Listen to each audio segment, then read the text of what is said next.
Сәлеметсіздер ме, құрметті менің көрермендерім. Бүгін сіздермен өте оңай, қолжетімді заттардан жасалынатын тағамның рецептімен бөлісетін боламын. Үйде бар заттардан жасалынады. Видеоны соңына дейін қараңыздар, менімен бірге болыңыздар.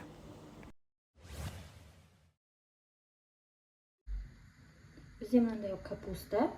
Бұл енді мен алдында борщ істегеннен қалған капуста. Осындай капустаны қолдансаңыздар болады. Осы капустамызды жұқа етіп, жіңішкелеп турап аламыз. Егер сіздерде арнайы осындай капустаны көкөніс турауға арналған сондай құрал болатын болса, сонымен туралсаңыздар болады. Өте жіңішке етіп турап шығатын боламыз. Бізде енді ондай құрал болмағаны дейін осындай қарапайым өзіміздің пышақпен кесіп шығамын, турап. Солай жіңішке етіп тураймыз. Және мынандай қатты жерлер болады ғой, осындай қатты жерлерді алып тастаймыз. Бұнда бізге қажет емес, өйткені пісу барысында бізге қатты болып қалуы мүмкін.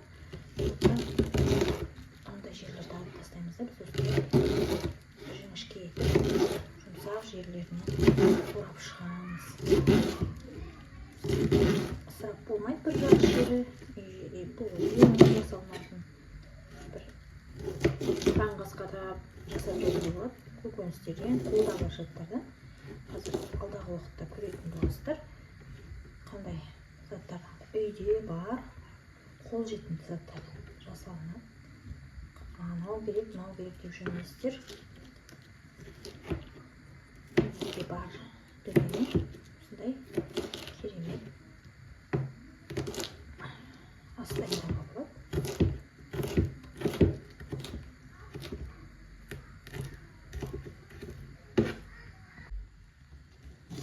Осыдан барлығындай жіңішкелеп турап шығамыз.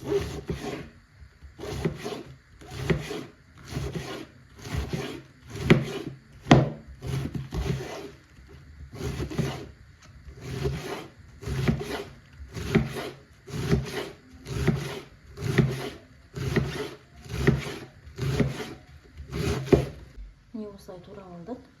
Арасында мынандай жаңағы мен айтқан қаттылары болатын болса, алып тастау керек. Бізге ондай қажет емес. Себебі қатты болып қалуы мүмкін. Пісу барысында сол үшін бізге ондай қаттылары қажет емес. Мынандай осындайлар қатты жер ғой, капустаның қатты болады. Соны алып тастаймыз, және кішкене мыжып жесе болады. Қазір бұның үстіне сақырлаған ыстық су құямыз. Енді осының үстіне сақырлаған ыстық суымызды құямыз. Бір 2-3 минутқа сосын қоя тұрамыз. Бетін жағатындай құйсақ, ақырындап 2-3 минуттай қоя тұрамыз, сосын суын төгіп тастаймыз. Жұмсару үшін ғой бізге, қап-қабат жұмсару қажет. Енді біз картошкамызды осындай 2 шағын картошка алдым. Үлкен болатын болса, картошкаларыңыз біреу жетеді. Капустаның дәмі қатты шығып кетпес үшін осы картошка қосамыз, және мынандай үккіштен өткіземіз. Осындай ұсақ көзбен өткізіп аламыз.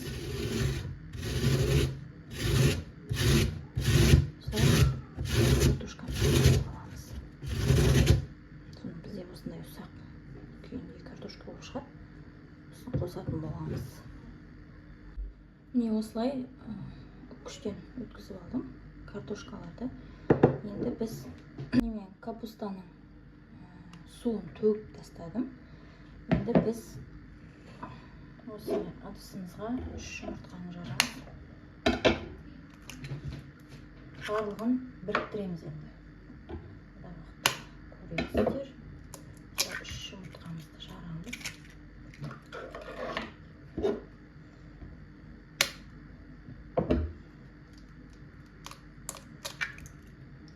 Жұмыртқамызды жарып араластырамыз. Араластырып аламыз.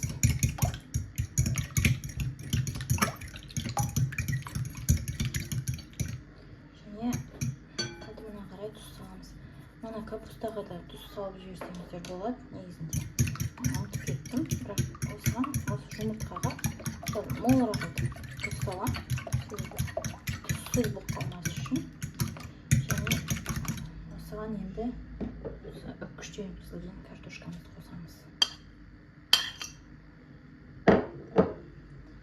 Араластырамыз. Енді осыған капустамызды саламыз. Қырыққабатымызды саламыз. Ақырындап. Капуста жұмсарған ыстық судан кейін. Көп ұстамайсыздар, 2-3 минут жетеді. Сосын бірден суын төгіп тастаңыздар. Сосын осылай қосамыз. Енді молырақ істегілеріңіз келсе, әрине мөлшерін көбейтіп ингредиенттерді, құрамын солай жасауға болады. Сіз енді менде өзімнің табам да өте қатты үлкен емес. Өзіміздің отбасымызда шағын болғандықтан осылай аз көлемде жасап жатырмын. Осылай араластырып аламыз. Осыны қазір табамызға саламыз да қуыратын боламыз. Біздің табамызға сары майымызды саламыз. Сұйық майда қолдансаңыздар болады негізінде.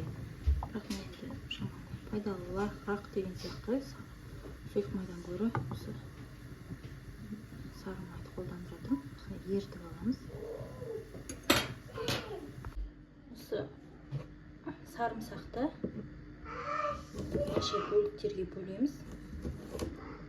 Осындай қазір майда қуыратын боламыз. Өзіндік бір әдемі беретін болады. Біздің майымыз еріп жатыр мына жерде. Енді осы майымызды сарымсағымызды екі жақ бетінен ақырындап қуырып аламыз. Осылай екі жақ бетінен ақырындап қызартып қуырып аламыз да алып тастаймыз. Бұл міндетті емес, бірақ өзінше өзіндік бір дәм береді.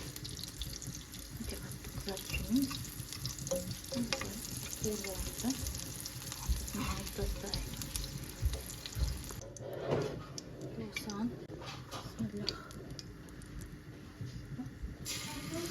салқалық шығамыз.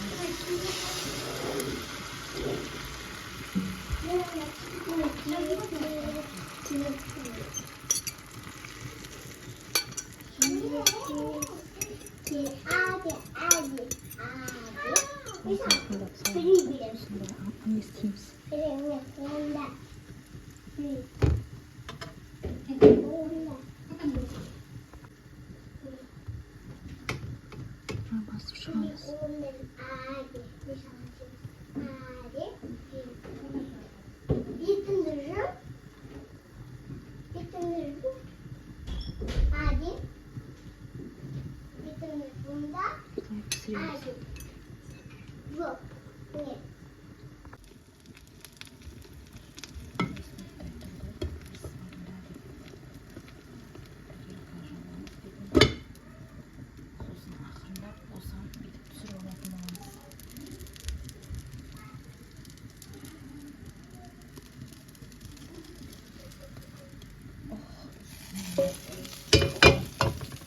Осылай түсті. Енді ақырындап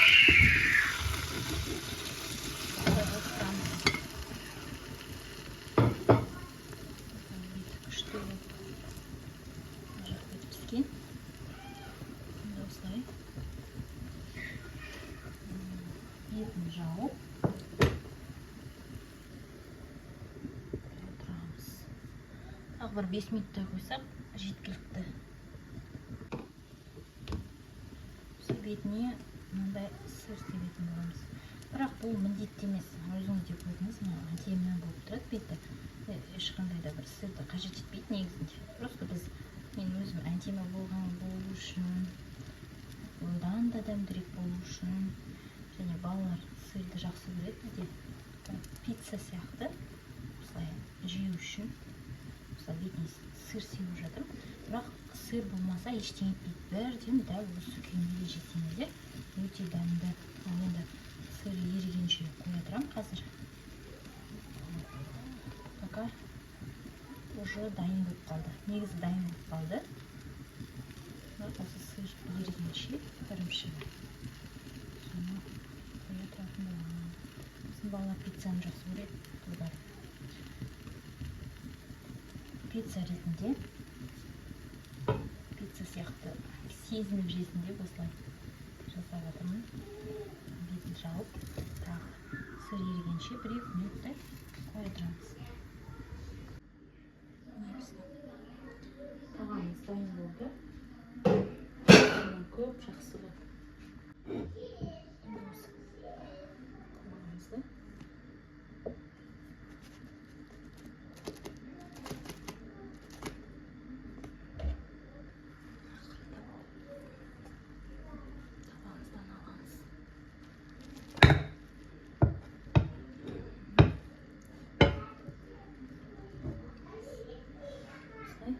табанымыз осындай ешқандай да жабыспай шығады. Жылжытамыз бір қарай. Өте дәмді. Міне біздің қырыққабаттан жасалынған тағамымыз дайын болды. Бисмилла деп кесейік.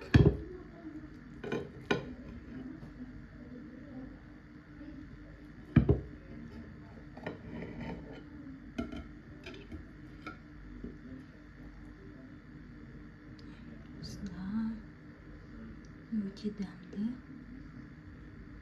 тамақ болып шығады. Өте жеңіл жасалынады.